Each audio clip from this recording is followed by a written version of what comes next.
ఇక్కడ మీకు మెయిల్కి యూజర్ నేమ్ పాస్వర్డ్ వచ్చాయి కదా.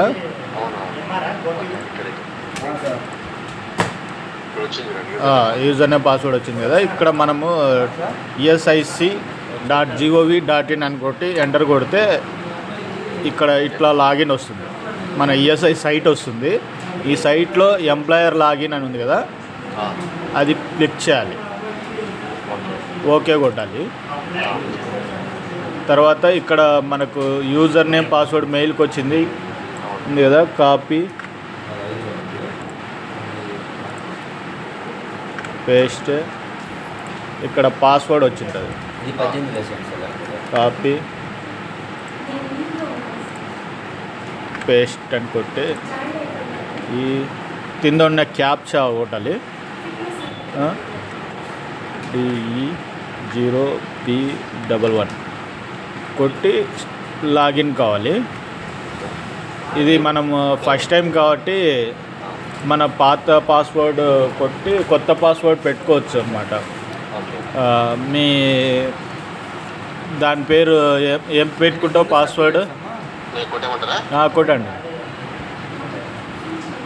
అది గుర్తు పెట్టుకోండి ఏం పెట్టుకుంటారు అవి.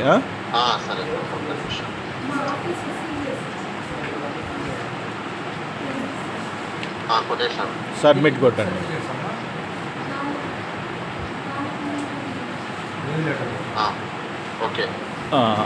Update saved successful. ఇప్పుడు మళ్ళా బ్యాక్ అంటే సేమ్ దీంట్లో ఎంప్లాయర్ లాగిన్ ఓకే. ఇక్కడ క్యాప్చా టైప్ చేయండి. పాస్వర్డ్ కొత్తది మార్చావు కదా, అది ఆల్రెడీ అప్డేట్ అయి ఉంటుంది. లాగిన్ అవ్వండి. ఇది మన లాగిన్ అనమాట. ఇక్కడ పైన ఇంటూ మార్క్స్ వచ్చాయి కదా, ఇవి ఇంటూ మార్క్స్ కొట్టండి. ఇక్కడ కూడా ఇవన్నీ మీకు అప్డేషన్లో ఏమన్నా మెసేజ్లు ఇస్తూ ఉంటారు, చదువుకుంటూ ఉండండి. క్లోజ్ అగ్రి అని కొట్టినాక ఇది మన లాగిన్ అనమాట. ఇది ఎంప్లాయర్ లాగిన్ అంటే మీకు సంబంధించినది. ఇది ఎంప్లాయీ లాగిన్ అంటే మీ కాడ పనిచేస్తున్న వాళ్ళకి సంబంధించినది.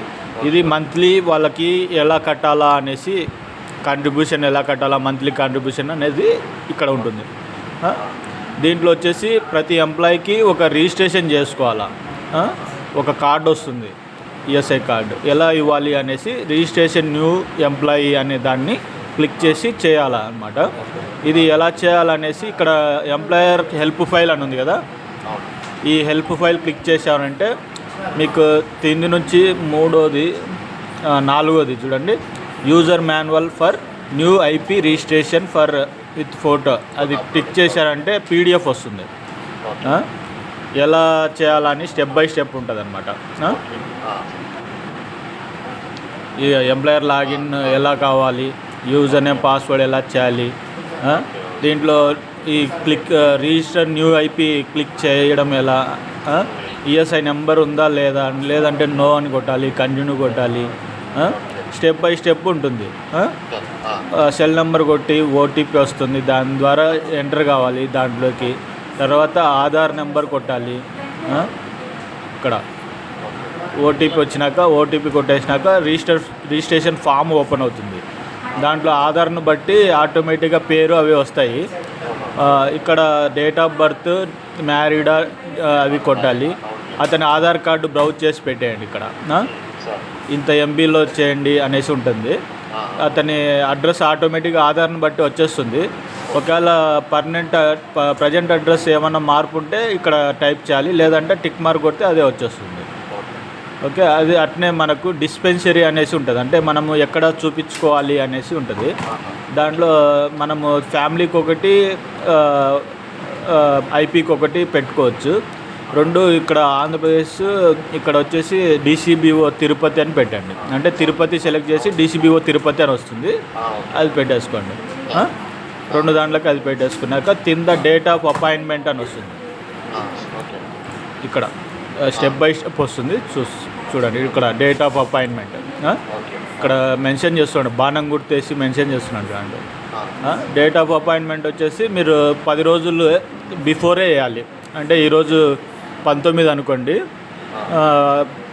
10వ తేదీ అట్లా వేయాలి. సరే ఓకే. 10 రోజులు బ్యాకే వెళ్ళడానికి ఉంటుంది. ఓకే, లేకపోతే ఎక్కువ రోజులు పోయామంటే అది డాక్యుమెంట్స్ వెరిఫికేషన్కి నోటీస్ వస్తుంది. ఓకే. వీలైనంత తొందరలో చేసేయండి అన్నీ. 10 మంది అదే మీరు 10 రోజులు బ్యాకే వెళ్ళిపోవాల్సింది ఉంటుంది. ఇప్పటికే లేట్ అయిపోయింది ఆల్రెడీ, కాబట్టి ఈరోజు రేపట్లో చేసేయండి అన్నీ. అట్నే దీంట్లో రిజిస్ట్రేషన్ డేట్ వేసిన తర్వాత ఇది నెక్స్ట్ ఇక్కడ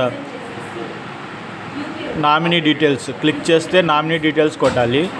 దాని కింద ఇంకొకటి టిక్ చేస్తే ఫ్యామిలీ డీటెయిల్స్ వస్తుంది. ఇంకొకటి టిక్ చేస్తే అకౌంట్ డీటెయిల్స్ వస్తుంది. ఇట్లా స్టెప్ బై స్టెప్ ఇక్కడ నామినీ ఎలా చేశాడు చూడండి. చేసిన తర్వాత సేవ్ చేయడం ఎలా, ఇలా సేవ్ చేసినాక సేవ్డ్ సక్సెస్ఫుల్ అని వస్తుంది.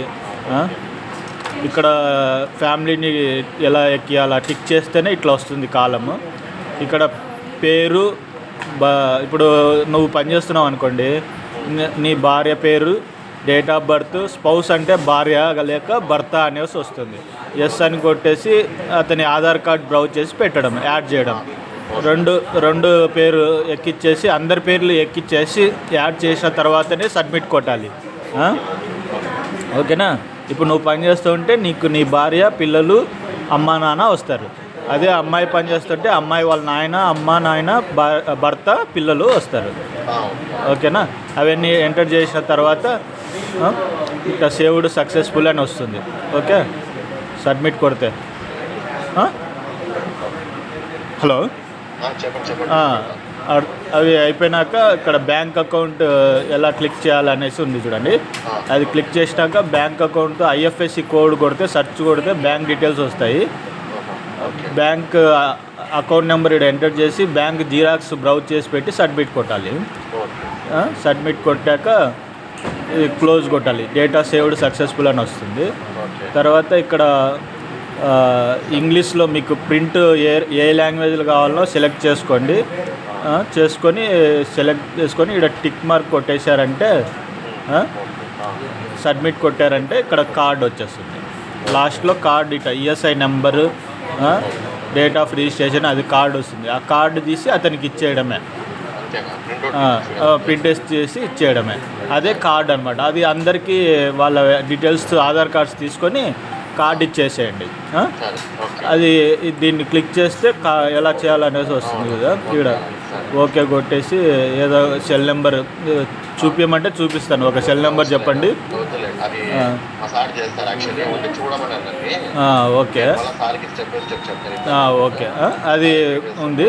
దాని తర్వాత అందరిది ఎక్కించిన తర్వాత మళ్ళీ మీరు ఇక్కడ దీంట్లోనే హెల్ప్ లైన్లోనే చలానా ఎలా కట్టాలా అనేసి ఉంటుంది అనమాట. మంత్లీ కాంట్రిబ్యూషన్ నీకు ఏ డౌట్ ఉన్నా కానీ దీంట్లో ఉంటాయి. హెల్ప్ ఫైల్స్ ఉంటాయి, దాన్ని ఫాలో కావడమే అనమాట, స్టెప్ బై స్టెప్.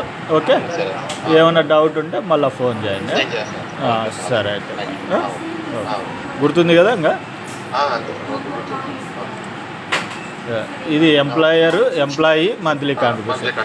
దీంట్లో అన్ని చూసా. దీంట్లో మంత్లీ కాంట్రిబ్యూషన్లో వాళ్ళ అన్ని పేర్లు ఎక్కించిన తర్వాత మనము నెక్స్ట్ మంత్ చలానా కట్టడం ఎలా అనేది మీరు దాన్ని చూసుకొని చేసుకోవాలి. ఇక్కడ పేర్లు సబ్మిట్ కొడితే వాళ్ళ పేర్లు వస్తాయి, వాళ్ళ వేజెస్ ఎంటర్ చేయొచ్చు అన్నమాట. ఓకే, అది సరే.